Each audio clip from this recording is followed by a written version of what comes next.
झांसी की रानी का जन्म 19 नवंबर 1828 वाराणसी भारत में हुआ था। इनके पिता का नाम मोरोपंत तांबे और माता का नाम भागीरथी सप्रे था। इनके पति का नाम नरेश महाराज गंगाधर राव नायलियर और बच्चे का नाम दामोदर राव और आनंद राव था। झांसी की रानी का नाम उनके माता पिता ने मणिकर्णिका रखा था, लेकिन शादी के बाद उनका नाम रानी लक्ष्मीबाई हो गया। उनके बचपन का नाम मनु भी था। झांसी की रानी लक्ष्मीबाई का बचपन। रानी लक्ष्मीबाई का असली नाम मणिकर्णिका था।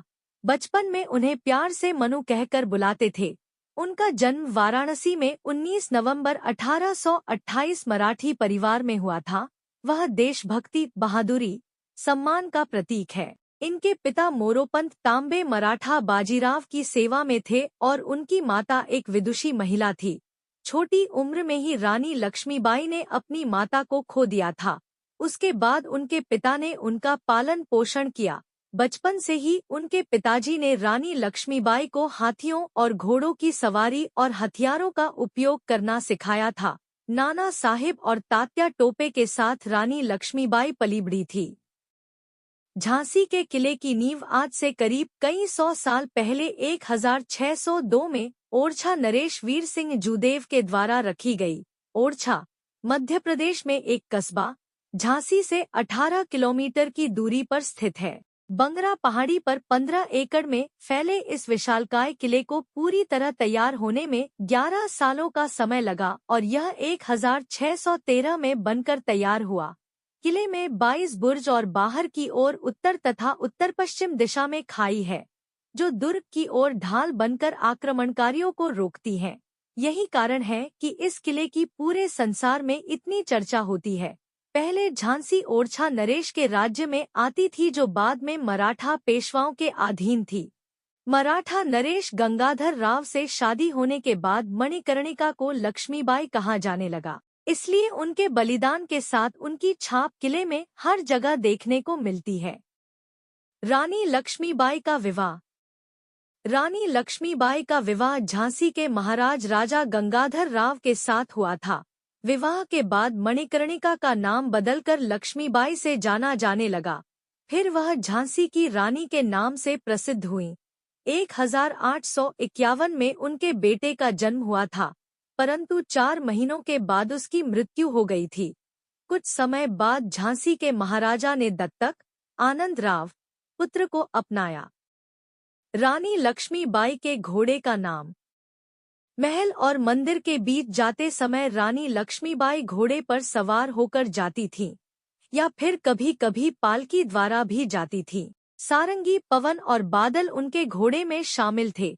1858 में इतिहासकारों के अनुसार यह माना गया है कि किले की तरफ भागते समय रानी लक्ष्मीबाई बादल पर सवार थी। रानी लक्ष्मीबाई के पति की मृत्यु 2 साल बाद सन 1853 में बीमारी के चलते हुए उनके पति की मृत्यु हो गई थी। बेटे और पति की मृत्यु के बाद भी रानी लक्ष्मीबाई हिम्मत नहीं हारी। जब उनकी पति की मृत्यु हुई थी तब रानी लक्ष्मीबाई की उम्र केवल 25 वर्ष थी। 25 वर्ष की उम्र में ही उन्होंने सारी जिम्मेदारियां संभाल ली थी। रानी लक्ष्मीबाई का उत्तराधिकारी बनना। जब महाराजा गंगाधर राव की मृत्यु हो गई थी, ब्रिटिश लोगों ने कानूनी उत्तराधिकारी के रूप में उसे स्वीकार नहीं किया था।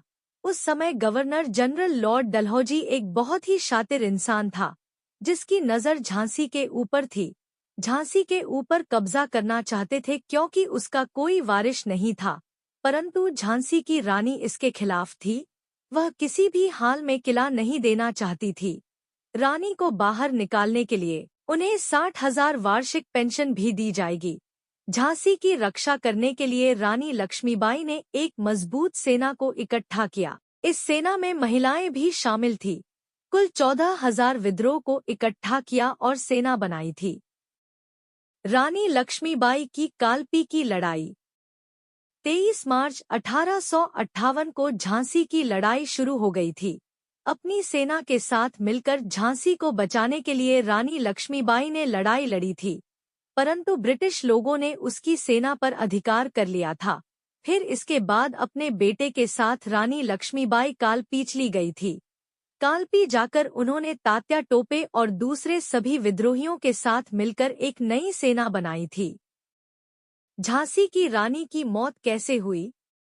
18 जून 1858 को ग्वालियर के पास कोटा की सराय में रानी लक्ष्मीबाई की मृत्यु हुई थी। रानी लक्ष्मीबाई को लड़ाई करते समय ज्यादा चोट तो नहीं लगी थी, परंतु काफी खून बह गया था। जब वह घोड़े पर सवार होकर दौड़ रही थी, तब एक बीच में एक नाला पड़ा। रानी लक्ष्मीबाई को लगा अगर यह नाला पार कर लिया तो कोई उसे पकड़ नहीं कर पाएगा, परंतु जब वह नाले के पास पहुंची तब उनके घोड़े ने आगे जाने से मना कर दिया। तभी अचानक पीछे से रानी लक्ष्मीबाई के कमर पर तेजी से राइफल की गोली आकर लगी, जिसके कारण काफी ज्यादा खून निकलने लगा। खून को रोकने के लिए जैसे ही उन्होंने अपनी कमर पर हाथ लगाया, तभी अचानक उनकी हाथ से तलवार नीचे गिर गई। फिर वापस अचानक से एक अंग्रेजी सैनिक ने उनके सिर पर तेजी से वार, जिसके कारण उनका सर फूट गया। फिर वह घोड़े पर से नीचे गिर पड़ी।